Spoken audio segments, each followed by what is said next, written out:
தீபிகா பாடுகோன் பற்றி பேசுகிற இருக்கிற எல்லாத்தையும் பற்றி பேசுனீங்க. படத்தோட முக்கியமான ஹீரோ அவரை பற்றி பேசவே இல்லையே. அதான் நம்ம பிரபாஸ் அண்ணா, அவரை பற்றி எதுவுமே பேசலையே. நீங்கள் கேட்கலாம், ஏதாச்சும் நடித்து தொலைஞ்சிருந்தா தானே பேசுகிறதுக்கு.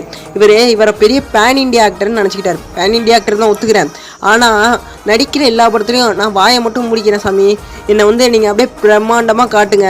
நான் நடிக்கவும் மாட்டேன், பேசவும் மாட்டேன். ஆனால் என்னை நீங்கள் பிரம்மாண்டமாக காட்டணும், உங்களுக்கு கோடிக்கணக்கில் சம்பளம் மட்டும் தரணும். வாயை மட்டும் ஆனால் திறக்க மாட்டேன். இதே கொடுமையை தான் ராமாயணத்திலையும் பண்ணி வச்சார். பிரபாஸோட ஆக்டிங்கை பற்றி இந்த படத்தில் சொல்லணும்னா, ஆதி புருஷ், சலார் பட வரிசையில் இந்த படமும் சேர்த்துக்கலாம். நான் என்ன நினச்சேன், அந்த வீடியோவில் சொல்லியிருந்தேன், கண்டிப்பாக நம்ம பிரபாஸுக்கு இந்த படம் கம்பேக்காக இருக்கும் அப்படின்னு சொல்லியிருந்தேன். அவர் மறுபடியும் நிரூபிச்சிட்டாரு. எப்போ இந்த பாகுபலின்னு ஒரு படம் ஹிட் ஆச்சோ, இவர் மேலே நம்பிக்கையை வச்சு இவரோட ஃபேன்ஸ் எல்லாம் வெறுத்து போயிட்டாங்க அப்படிதான் சொல்லணும். மொத்தத்தில் இந்த படம் எப்படி இருக்குன்னா, மகாபாரதம் ஃபேன்ஸ் ஃபஸ்ட்டு சீனுக்காக பார்க்கலாம், மற்றபடி கதையில்